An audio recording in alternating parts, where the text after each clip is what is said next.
Spark today ન્યૂઝના કૌશર ખાનનો 15 જુલાઈએ જન્મદિવસ હતો। સામાન્ય રીતે જન્મદિવસે લોકો પાર્ટી, સેલિબ્રેશન અને મિત્રો પરિવારજનો સાથે વધુ સમય પસાર કરવા માંગતા હોય છે, પરંતુ કૌશર ખાને આ વિચારથી ઉપર ઉઠીને પોતાના જન્મદિવસની ઉજવણી કરી। કૌશર ખાને શ્રવણ સેવા ફાઉન્ડેશન સાથે મળીને જન્મદિવસ નિમિત્તે માછલીઓને ભરપેટ મમરા તથા વાનર સેનાને ભરપેટ ફલાહાર કરાવ્યો છે।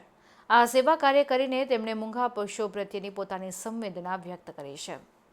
કૌશર ખાનની સેવા સમર્પિતતા માત્ર અહીંયા જ પૂર્ણ નથી થતી, તેમણે શ્રવણ સેવા ફાઉન્ડેશન સાથે મળીને ફૂટપાથ પર જીવન વ્યતીત કરતા એવા 150થી વધુ મજબૂર નિસહાય વૃદ્ધોને સ્વાદિષ્ટ ભોજન સેવા પૂરી પાડી હતી અને તેમના આશીર્વાદ પ્રાપ્ત કર્યા હતા।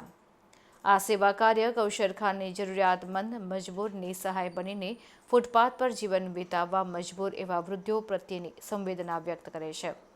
આટલું જ નહીં, તેમણે નિસહાય વૃદ્ધો જે ચોમાસામાં વરસાદથી બચી શકે તે માટે 50 જેટલા રેઇનકોટ અને છત્રીનું પણ તેઓને નિઃશુલ્ક વિતરણ કરવામાં આવ્યું હતું। આમ કૌશર ખાને તેમના જન્મદિવસને સેવા સમર્પિત કરીને આગામી જીવનમાં નવા આયામો સર કરવા માટે આશીર્વાદ મેળવ્યા હતા।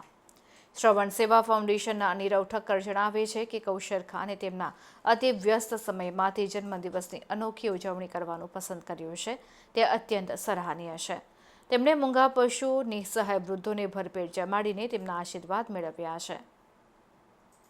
તેમણે કોઈને સલાહ આપવાની જગ્યાએ પોતે જ ઉદાહરણીય કામ કર્યું, તેની શ્રવણ સેવા ફાઉન્ડેશન પરિવાર વતી દિલથી સરાહના કરે છે।